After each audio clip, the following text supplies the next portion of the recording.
Kalau yang tadi Mbak Senja itu paket-paket, itu akan dideliver oleh Industri Pos. Industri Pos. Jadi sebenarnya Industri Pos ini diawali dari sebenarnya kiriman surat kan? Iya. Kiriman surat.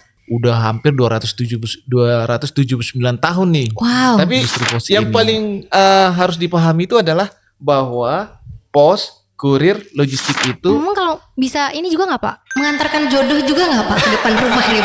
Bisa. Saya sedang mencari ini Pak. Oh bisa Pak? Bisa. Oh ya. Nah sekarang tantangannya adalah bagaimana mereka untuk bisa survive di ekosistem digital ini kan. Iya betul.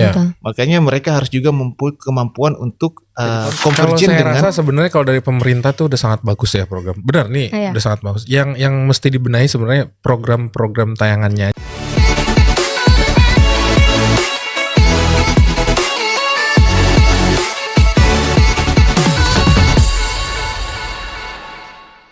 Hai Diginers, welcome back to Digital Ecosystem Diary bersama aku host kesayangan Anda semua, Senja Rindiani.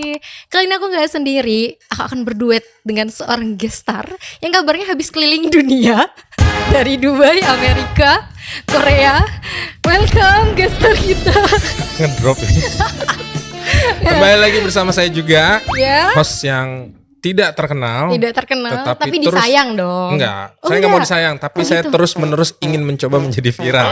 Siap. Siapa lagi kalau bukan siapa nih? Yogi Arida. Annyeonghaseyo. Diginet semuanya bersama Mas Yogi dan aku Senja. Kita nanti akan ngebahas salah satu direktorat di bawah naungan Direktorat Jenderal Ekosistem Digital yang menarik. Hari ini Mas Yogi. Ya, gimana? Aku sedang menunggu paketku datang. Paket apa? Make up biasanya kalau cewek. Nah iya, sama aku baru beli koper nih. Ini kan mau akhir tahun ya, mau traveling. Wih, selain itu apa lagi? Paket data? Iya itu juga sih sebenarnya itu penting itu. Nah jadi ngomong gitu soal paket nih. Ya gimana? Di episode kali ini kita akan ngobrolin soal per paket-paketan. Nah. Kalau teman-teman di Ginet di sini pasti sering tiap hari belanja online gitu ya. Betul. Kalau lagi istirahat gitu, buka HP yang dicek pasti benar-benar check out gitu. Betul. Benar-benar check out. Apalagi tengah malam tuh.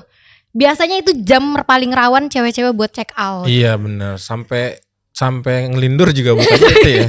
Untuk bukanya buat check out iya, gitu. Buat check out. Nah kali ini kita akan ngobrolin soal logistik yang ada di Indonesia. Dan bukan cuma logistik aja, tapi ini industri yang bahkan sudah senior yang ada di Indonesia nih sebelum adanya internet. Ya betul. Nah betul. Yaitu terkait dengan pos dan penyiaran. Kita gak cuma berdua aja. Ya Mas Yogi? Berapa? Berlima? Berlima. Oh, Bertiga ya. Kita ditemenin langsung oleh Direktur Pos dan Penyiaran Bapak Gunawan Hutagalung. Halo Pak. Mas Yogi. Selamat pagi. How are you doing Pak today? I'm fine. Oke. Thank you. Ya. Nah kali ini Pak kita bakalan ngebahas lebih banyak nih soal pos dan penyiaran. Paket. Iya paket-paket itu. Iya, Itu suara yang paling menyenangkan bagi wanita-wanita di rumah yang lagi nunggu barangnya datang. Nah tapi sebelum kita bahas lebih detail soal pos dan penyiaran, mungkin kita mau perkenalan dulu Pak. Kalau sebenarnya secara garis besar kan dari Direktorat Jenderal Ekosistem Digital itu salah satu yang dinaungi adalah Direktorat Pos dan Penyiaran. Itu perannya Direktorat Pos dan Penyiaran bagi ekosistem digital di Indonesia itu seperti apa Pak? Mungkin bisa dijelaskan garis besarnya dulu. Kalau pos dan penyiaran ini kan sebenarnya pilar dari ekosistem digital ya. Dalam hal bagaimana use case dari ekosistem digital itu pada sisi kanal pendeliverannya itu ada di dua sistem ini, pos dan penyiaran. Kalau konten kan akan dideliver lewat broadcasting. Iya betul.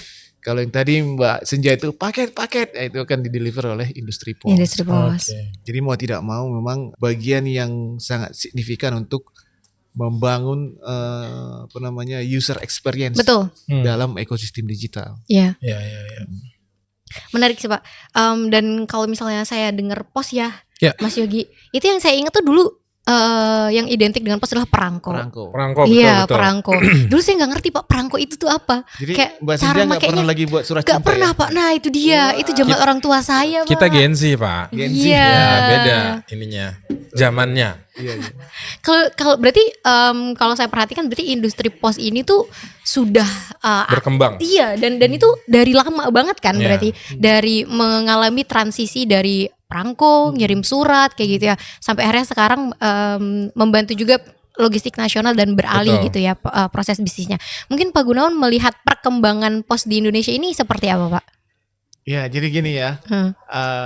Saya jelasin dari awal. Ya. Boleh Pak. Saya juga penasaran deh, Pak.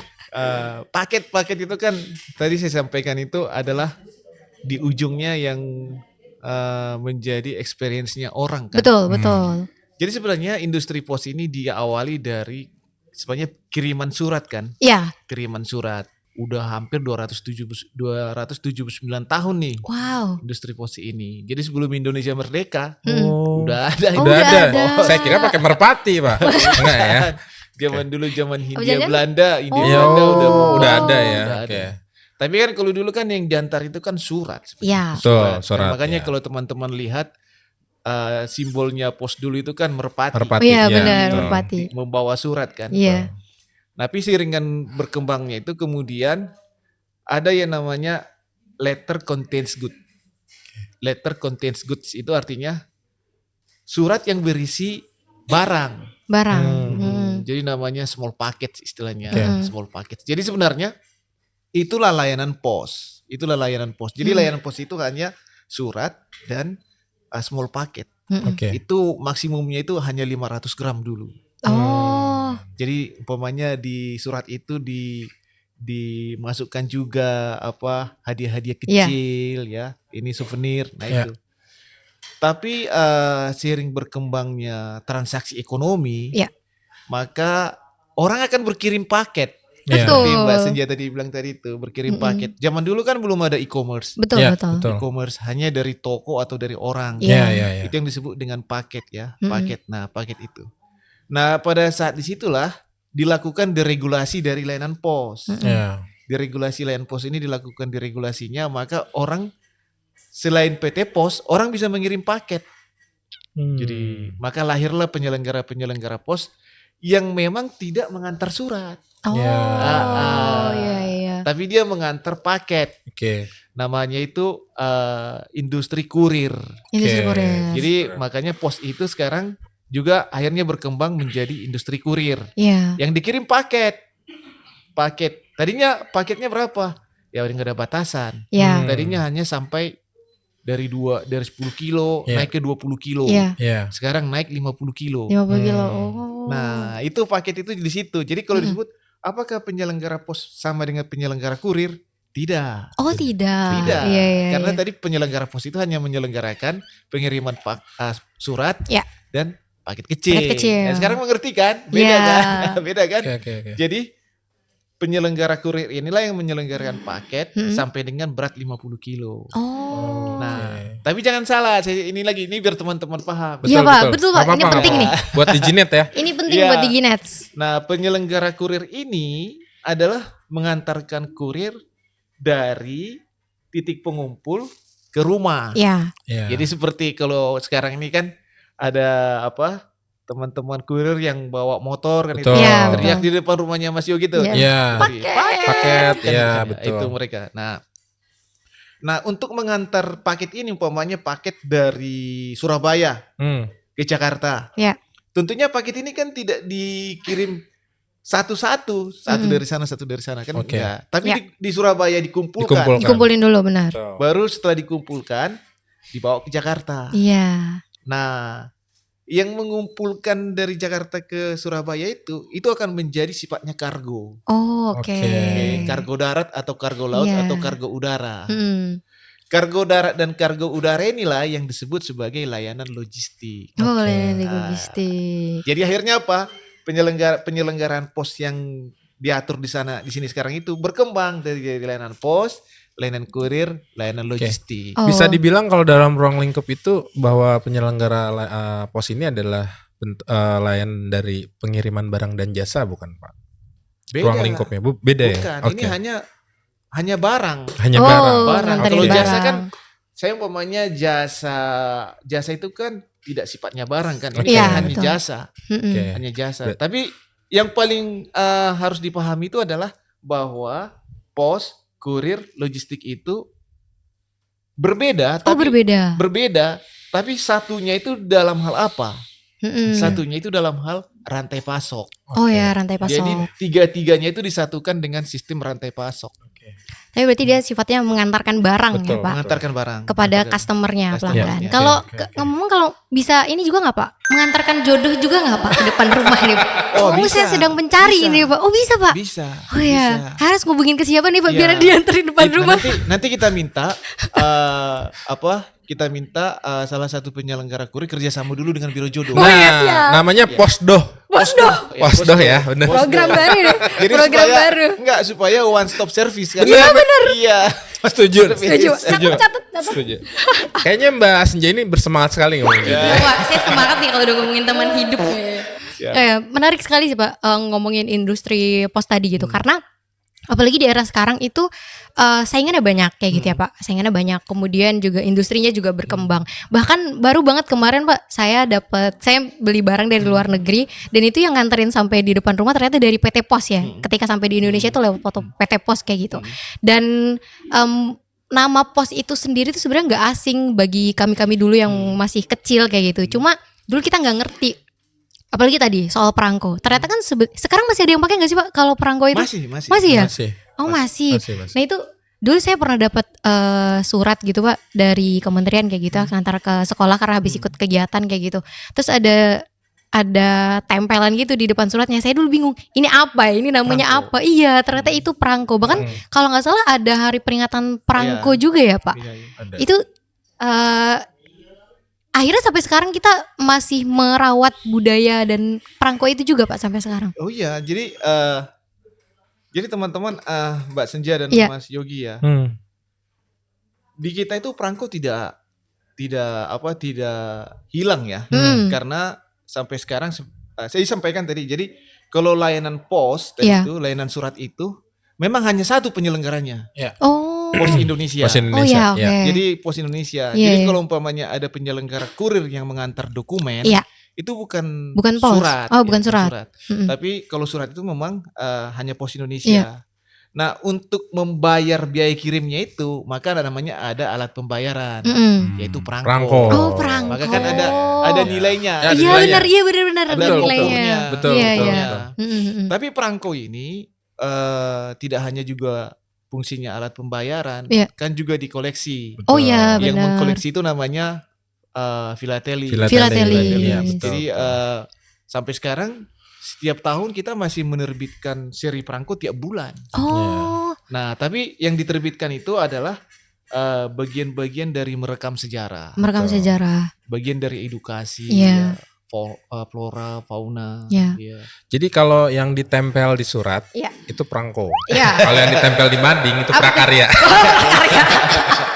Oh, banyak yang membuat prakarya itu dari perangko. Oh, iya, juga Pak. banyak juga ya. Oh, Iya, iya, banyak. iya, betul. Karena jadi jangan salah kalau Iya. yang namanya pameran perangko itu Iya. tidak hanya perangko ini enggak, Mm-mm. tapi itu harus disusun dalam suatu rangkaian cerita. ya. plot. Ada storytellingnya ya. Harus ada Pak. storytellingnya. Kalau enggak bisa ikut pameran. Betul, betul. Iya, iya, iya, iya. Iya, iya. Berarti berarti perangko itu memang dipakai hanya untuk ngirim suratnya aja ya, Pak? Iya, hanya Untuk ngirim kirim surat. Berarti kalau beli paket bayar pakai perangko tuh nggak bisa ya, Pak? Nggak bisa. Nggak bisa ya? Oh, itu berarti Sampai memang sekarang untuk nggak surat bisa. ya? Memang sistem kurir. Sekarang pun Mm-mm. Pos Indonesia belum menerima pengiriman paket lewat perangko. Karena kan Oh ya. kalau pengiriman paket umpamanya, pengiriman paket itu kan bisa 20.000. Iya, Iya. betul. Sementara nilainya perangko itu kan 2.500. Berapa Betul. banyak perangko? Banyak. Iya, benar, Pak. Ya harus Benar, ditambah. benar. Betul, betul, betul. Make sense, make sense. Make sense, make sense. Jangan salah, kita kan sudah masuk ke digital payment ya. Ya, Iya, betul, betul. Sekarang ini yang mengakibatkan perangko itu agak jatuh juga adalah digital payment. Iya, betul. Iya. Karena kan bayarnya pakai digital. Iya, betul, Mm-mm. betul. Apakah ada kemungkinan perangko akan jadi ini, Pak? NFT dan lain-lain Of seperti itu? course. Ya, Oh iya, Pak. Kita udah punya. Oh, sudah punya. Punya. Tahun kemarin kita punya Mm-mm. perangko NFT untuk cendrawasih. Oh. Harganya 150.000. Oh, iya, iya. Tapi sekarang itu kan karena dia NFT itu kan scarce resource. Betul. ya, Betul, scarce betul, resource betul. ya. Mungkin udah lebih mahal sekarang. Jadi Ya. udah bentuknya udah kripto ya, Iya. udah investasi. Berarti memang kita ke depannya juga menyesuaikan dan mengikuti industri yang lagi Ya. berkembang ya, Pak ya. Iya, iya. Tapi kalau dalam case perangko sebagai NFT itu kan lebih banyak kepada koleksi ya. Betul, betul. Collectible Koleksi. items. Iya, collectible Tidak items. untuk Pembayaran bentuk untuk pembayaran. ya. Tapi ini kan kita udah ngebahas pos banyak banget. Iya. Ada nih. satu lagi yang sebenarnya. Apa tuh? Apa tadi siaran ya? Iya, penyiaran. Kaget saya. Ya, ini nih tentang ini Pak, penyiaran di era media sosial. Betul. Nih. Ya, gimana pertanyaannya Mbak Senja coba? Oke. Ditanya. Ini pertanyaan susah ini ya. Jadi kalau susah spesialisnya Iya, saya nih gitu betul. ya. Betul, Iya, betul. Pak. Jadi kan dengan adanya perkembangan media sosial gitu, bahkan sekarang saya aja di kosan nggak punya TV gitu, Pak. Ah, masa? Iya, benar. Iya, banyak. Nggak punya TV? Nah, di kamar nggak ada TV. Besok kayak saya gitu. kirim paket. Siap. Ya nggak, Pak? Mumpung harga TV lagi murah. Nah, Iya. itu betul. Gitu. Jadi kayaknya banyak saingan ya Pak untuk penyiaran kayak gitu. Apalagi yang teman-teman gang seusia saya gitu, Gen Z di Gnet di sini yang Gen Z itu udah mulai jarang buka TV. Iya. Ketika butuh nonton film, bukanya OTT kayak gitu, atau bahkan langsung nyari hiburan di media sosial gitu, seperti TikTok, Instagram, YouTube dan lain-lain. Nah, gimana industri penyiaran kita yang kebijakannya juga yang dinaungi oleh Direktorat Pos dan Penyiaran ini supaya bisa tetap industri penyiaran ini tetap relevan gitu dengan perkembangan zaman, Pak. Iya. Iya, jadi yang harus kita pahami pertama, case-nya Mbak Senja itu kan Iya. adalah di kota ya. Iya, betul. Yes, Coba, benar-benar. Pernah nggak lihat teman-teman saudara kita yang di desa di sana ya, bahwa mereka masih benar-benar mengandalkan hiburan ya, Dari- informasi Iya, dari iya. TV. Iya, benar-benar. Ya. Dan kalau kita lihat sekarang juga akses terhadap smartphone dan lain-lain itu kan memang sudah baik ya. Betul. Tapi keterjangkauan kan juga pengaruh. Iya, Iya. iya. Saya pikir kalau di desa-desa itu ya, TV itu masih sangat inilah. Makanya kan Susah ya. ratingnya sinetron masih tinggi kan ya Iya. sekarang ya. Jadi saya pikir kalau dibilang masih relevan. Dan satu hal yang harus kita pahami adalah, cobalah sekarang umpamanya kalau tiba-tiba semua internet shutdown. Iya. Informasi dari mana? Iya. Betul.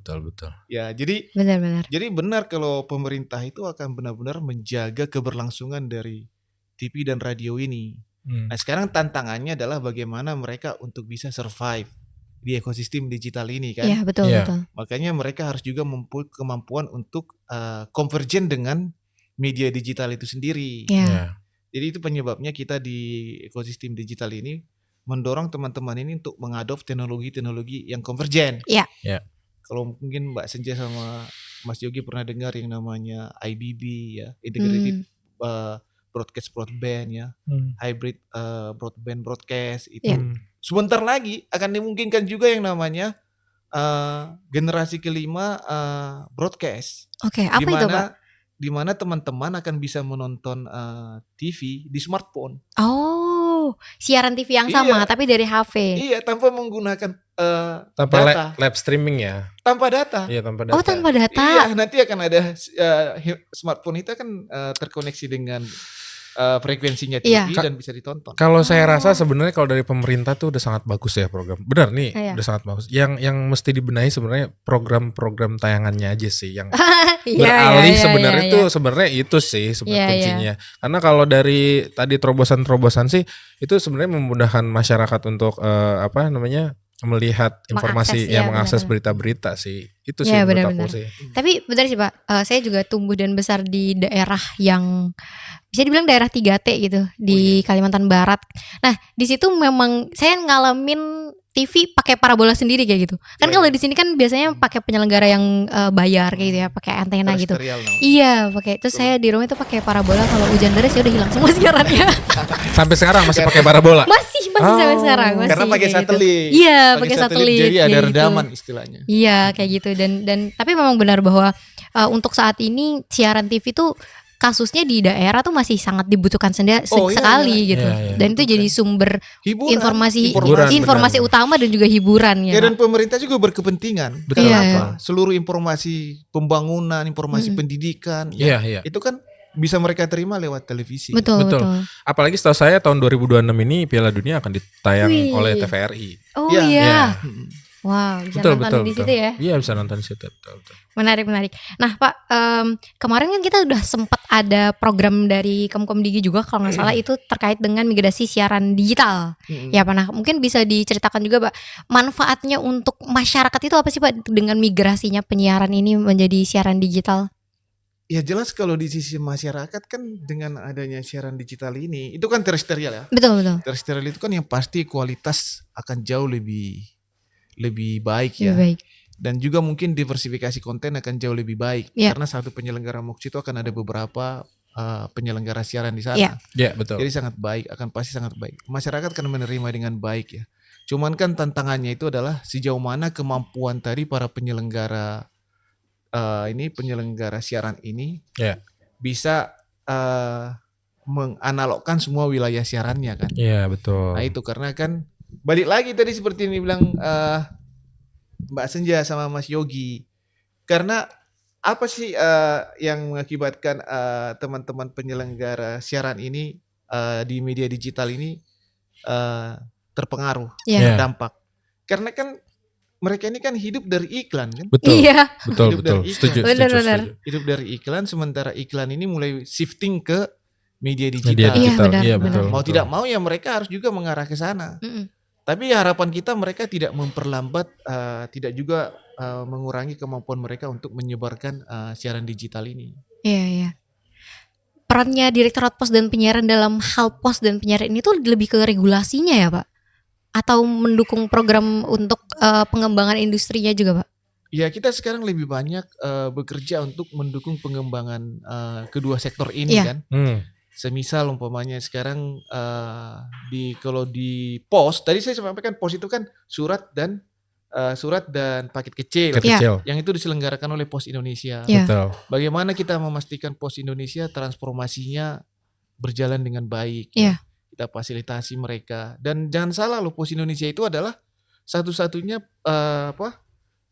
jaringan di Indonesia yang terhubung ke internasional. Oh, iya, betul. benar. Makanya tadi Mbak Iya. Sinja bilang kirim paket dari luar negeri lewat pos, karena Iya, itu benar. lewat jaringan pos internasional. Internasional. Internasional. Iya. Di dalamnya ada Pos Indonesia. Jadi bagaimana mereka bisa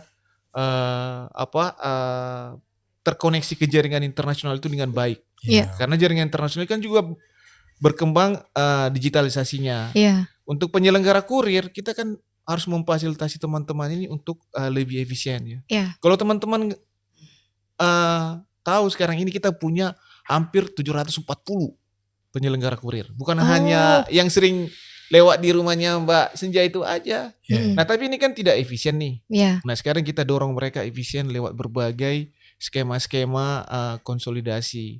Dan juga bagaimana teman-teman ini mengadopsi teknologi. Itu tugas kita. Iya. Karena teknologi ini kan mendorong efisiensi. Betul. Bagaimana mereka maju ke penggunaan teknologi yang lebih baik ya. Iya. Lebih maju, ada AI, ada machine learning, ada big data, itu semua. Jadi kalau di sisi logistik kita sekarang penyelenggara logistik kita sangat banyak. Iya. Dan nilai pasar logistik kita tuh hampir 3.400 triliun. Itu kan tersebar tuh, bukan hanya dikelola oleh Komdigi. Iya. Karena orang sekarang mengangkut barang saja, Mas Yogi ini punya truk nih, 5 truk. Mas Yogi di mana sih ininya? Asalnya? Asal sih dari Korea, cuma sekarang di Bogor, Pak. Dari Korea merantaunya di Bogor ya. Sekarang di Bogor, Pak. Mas Yogi punya 5 truk di Bogor. Iya. Terus 5 truk itu Mas Yogi gunakan untuk bisnis pengangkutan dari Bogor ke Semarang. Semarang, oke. Itu Mas Yogi udah langsung bilang Yogi Logistik. Oh. Iya kan? Coba Iya, lihat, betul. Betul. coba lihat aja tuh yang ngangkat-ngangkat. Iya, ngangkut itu benar. kan. Iya. Itu, ya, Yogi Logistik ya. Mas Senja udah punya kapal nanti dari Surabaya Iya. ke Balikpapan. Iya. Kapal itu langsung disebutkan itu Senja Logistik. Senja Logistik. Padahal sebenarnya logistik itu tidak hanya bicara itu. Iya. Karena logistik itu bicara pengangkutan, bicara pengelolaan, pergudangan, bicara pengaturan pengangkutan. Oh iya, Sebenarnya benar. logistik itu bicara manajemen, Iya, manajemen supply chain, Iya, rantai pasok. Tapi karena kita cakupannya sangat luas begitu, itu tadi luar biasa. Nah di logistik ini yang harus kita dorong itu adalah efisiensi juga.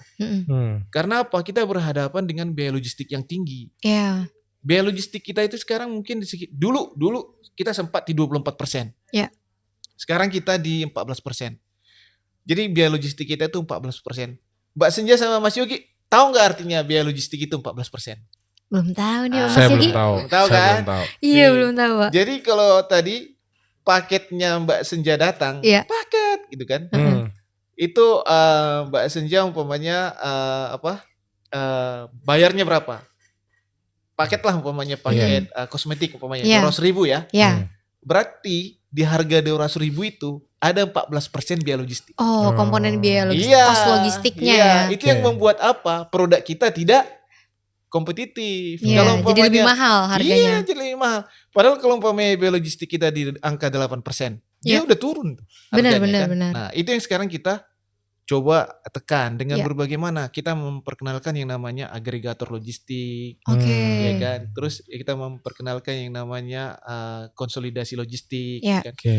Tantangannya apa? Karena arah logistik kita itu masih kuat dari Jawa ke luar Jawa. Ya. Kuatnya itu artinya kuat apa? Jumlah kalau umpamanya ada truk ya, saya ini jelasin. Ada Iya. truk dari Jakarta Iya. jalan ke Semarang. Iya. Mungkin loadingnya dari sini itu bisa 80%. Oh. Kalau loading tinggi, kalau kita ngangkut barang banyak, harganya kan jadi murah kan. Iya benar-benar. Tapi pas balik dari situ ke Jakarta, bisa kosong. Iya betul. Oh iya. Itu Iya, ya. menyebabkan salah satunya. Nah sekarang bagaimana kita mengatur teman-teman ini kerjasama. Iya. Supaya nanti loadingnya itu paling tidak bisa seimbang lah. Iya.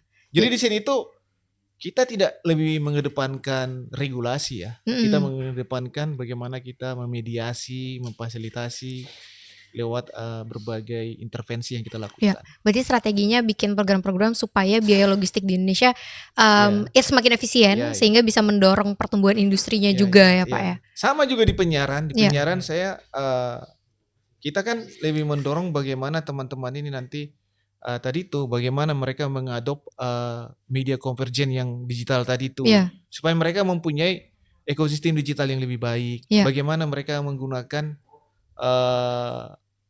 teknologi AI dalam mendorong inovasi konten. Kan Iya. udah banyak tuh sekarang. Mas Yogi aja tiap hari buat konten AI tuh.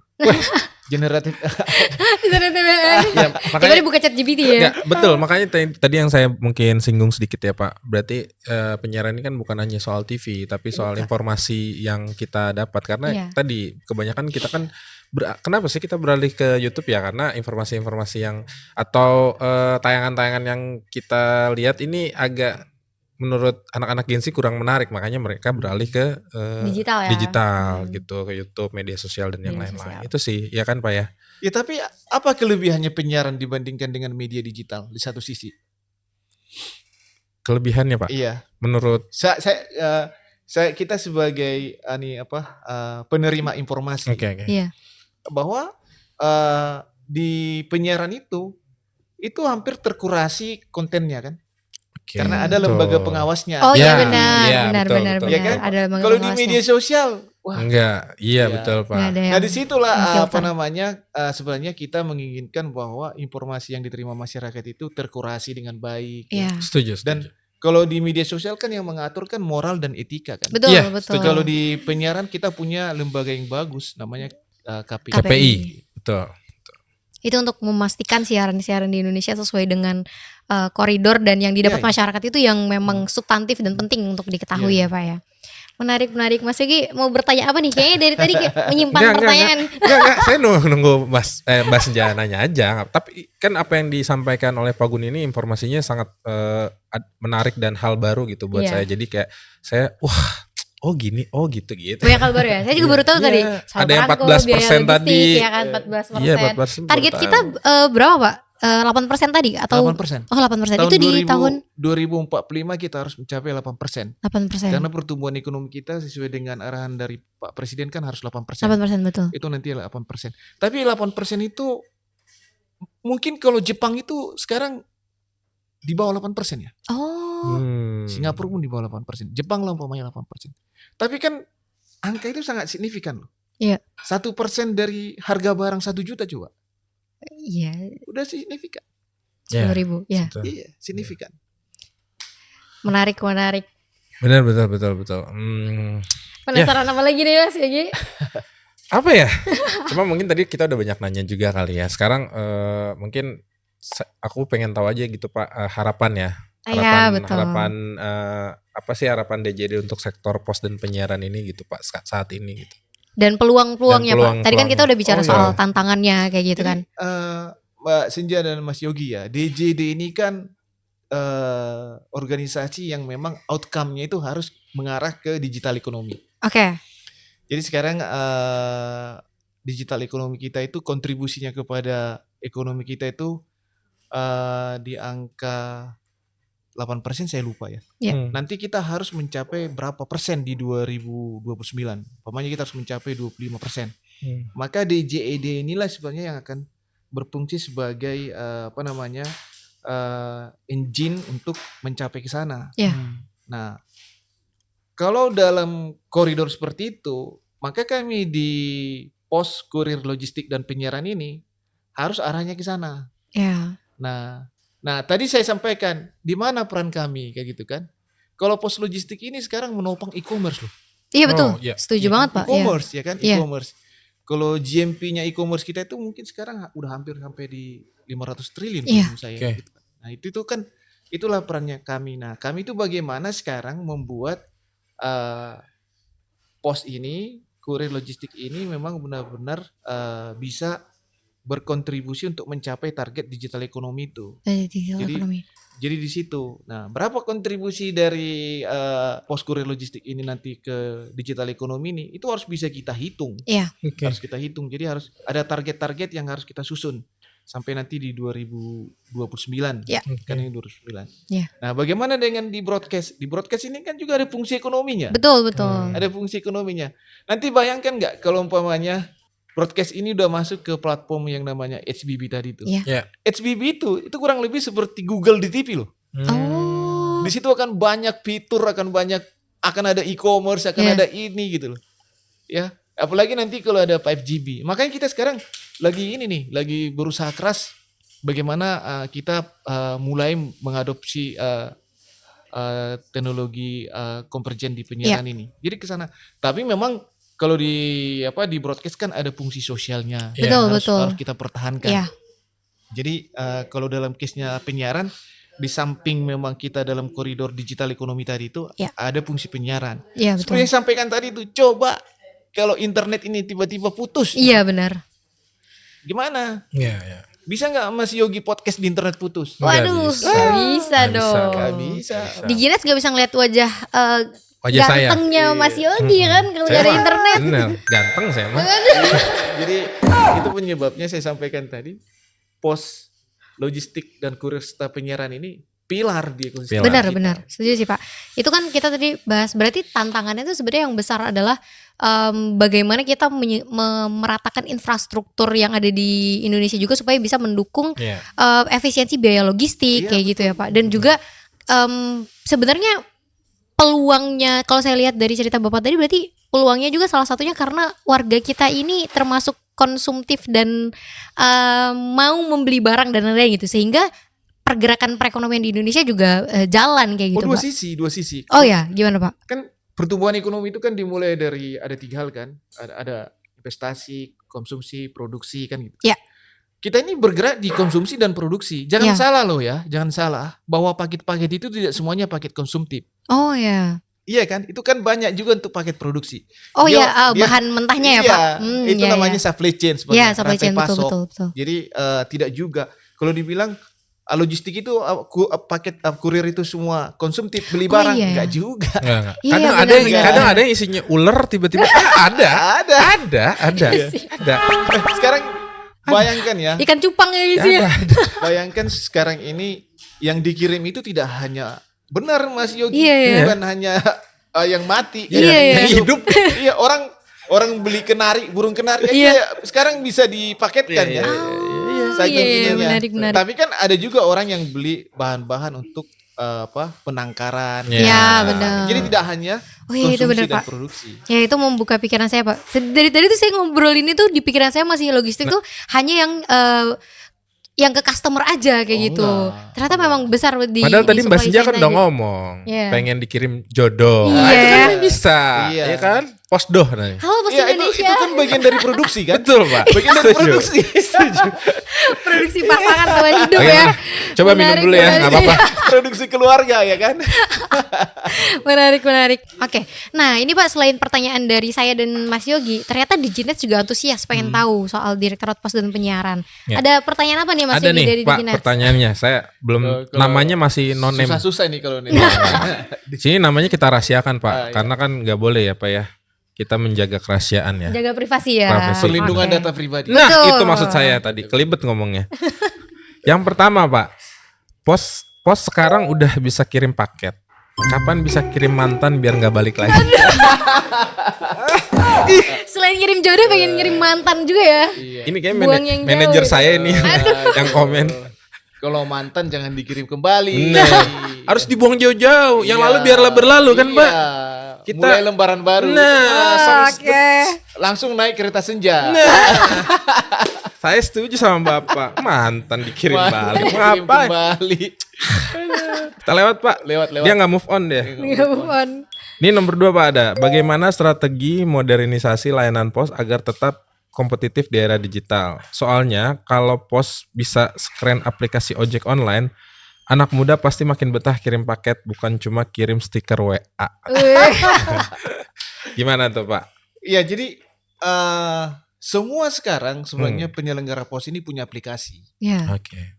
Pos Indonesia itu punya pos pay ya, yang Ya. termasuk Ya. juga JNE itu punya My JNE dan lain-lain. Punya Ya. sebenarnya. Cuman gini, kenapa? Jadi gini, harus saya jelaskan perbedaan antara layanan pos dengan online delivery services. Oke. Kalau layanan pos itu sifatnya itu kan ada namanya CPTD. Ya. Collecting, Processing, Transporting, Delivery. Ya. CPTD. Ya. Jadi itu penyelenggara pos. Nah, kalau online delivery services atau ODS itu kan point to point. Ya. Jadi kalau Mas Yogi pesan sesuatu di platformnya Gojek umpamanya, Ya. itu kan langsung ambil antar, Ya. Iya, ambil betul. antar. Betul. Nah, kalau penyelenggara kurir tadi itu kan enggak jemput dulu barangnya, kumpulin, antar lagi ke sana ke hub, sortir lagi, baru Ya. kirim. Ya. Itu namanya proses tadi itu collecting, processing, transporting, delivery. Betul. Jadi berbeda. Nah, sekarang hampir 98% trafficnya kurir itu dari e-commerce. Mm-mm. Ya. Ya, e-commerce. Betul. Nah, jadi kalau mau dibandingkan dan saya dari e-commerce kan, maka sekarang sistemnya penyelenggara kurir ini terintegrasi ke e-commerce. Jadi kalau makanya beli di Shopee atau di Tokopedia, teman-teman kan langsung memilih kurirnya kan di sana kan. Iya, Ya, betul. Nah, jadi platform itu yang sebenarnya kalau yang mau di head to head kan dengan ODS-nya tadi. Iya. Mm-mm. Jadi kalau dibilang kenapa pos atau penyelenggara kurir yang lain aplikasinya tidak secanggih yang Gojek atau Betul. Grab gitu? Betul. Ya karena memang mereka udah integrated di e-commerce. Iya, ya. iya. Dan untuk kiriman yang hanya 2% tadi itu memang mereka layani dengan aplikasi mereka, tapi itu kebanyakan kan UMKM dan lain-lain. Oke. Iya, benar-benar. Nah, itu mungkin mudah-mudahan jawabannya bisa dimengerti oleh Benar-benar. Diginet. Ya, yang delivery system, berarti delivery system itu beda ya dengan yang CC Ya, apa tadi, Pak? online Online delivery delivery system system. dengan jadi kan kalau kurir Jadi- itu disebut dengan CEP sebenarnya. CIP. Si CEP, Courier Express Parcel. Mm-mm. Jadi kurir itu adalah yang mengantar kalau Mbak Senja ngirim paket lewat pos langsung ke orang tua itu Iya. kurir. Mm-mm. Kalau parcel itu adalah yang lewat e-commerce. Ya. Dan kalau express itu adalah yang memang dikirim langsung. Tadi itu pos ngambil langsung ngantar. Itu sama Ya. seperti ODS sebenarnya. Oke. Oh. Nah, untuk express itu semua penyelenggara pos dan kurir ini bekerja sama dengan penyelenggara ODS. Oh. Oke. Ya, pokoknya bedanya kalau ODS tuh nggak akan nyangkut di DC Cakung lah pokoknya. Enggak, Ya, betul. nggak akan Ya, nyangkut di ya, DC Cakung lah pokoknya. Setuju, setuju. Iya, Nah, itu jangan-jangan saya jodoh. lupa. Nah, itu. Iya kan? Jodoh Ah, lagi. di- Jodoh lagi. Iya, jangan-jangan Jodoh jodoh lagi. saya masih nyangkut di DC Cakung nih kayaknya. Ya. Menarik gitu Mas Yogi. Ya, itu mudah-mudahan sih jadi jawaban atas pertanyaan-pertanyaan di Jinet yang Dari penasaran Ginets. ya. Iya, Ya, jadi gitu. itu dia di Ginets kita udah ngobrol banyak soal Direktorat Pos dan penyiaran dan ngebahas banyak soal industri pos juga penyiaran. Bagaimana industri ini akan tetap relevan di era saat ini dan bisa bersaing di media sosial dan juga dengan program-program juga perkembangan digital di Indonesia. Supaya Direktorat Pos dan penyiaran bisa mendukung pertumbuhan ekonomi ya Pak, pergerakan ekonomi digital. di Indonesia dan ekonomi digital di Indonesia. Pak ada yang mau disampaikan sebagai closing statement kita di episode Ya, ini? silakan Pak Ya, buat di Jinet. yang pasti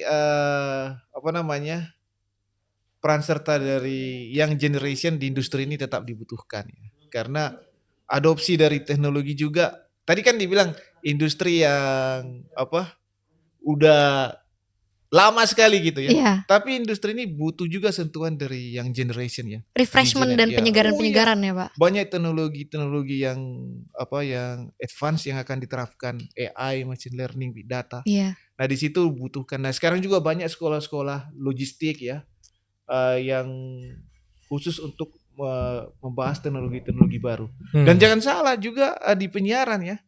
Bagaimana sekarang mungkin teman-teman di Jinet bisa lihat sekarang bagaimana salah satu dari mahasiswa MMTC Komdigi Oh, iya. di Jogja itu saya lihat tuh kemarin Pak. yang bisa memproduksi animasi Animasi yang luar itu, biasa. itu bagus banget Pak. Ya, Saya udah nonton tuh luar bagus biasa, banget. ya. Jadi Itu keren banget. orang jangan melihat pos penyiaran itu industri yang lama gitu ya. Tapi industri ini tetap mengikuti irama perkembangan teknologi. Sekali-sekali silakan ke MMTC ya, lihat itu si mahasiswa yang bisa buat Animasi itu. animasi yang luar biasa itu. Dan Iya. bahkan kemarin Bu Menteri ke sana Iya, bertemu benar. dengan dia. Ngobrol sama mereka Ngobrol, berdua iya. ya. Saya sempat Di ngeliat Jinet itu juga. boleh ke sana lah sekali-kali. Iya, boleh. Alamatnya Main-main ada di sini nih. Nah, ya kan? Oke.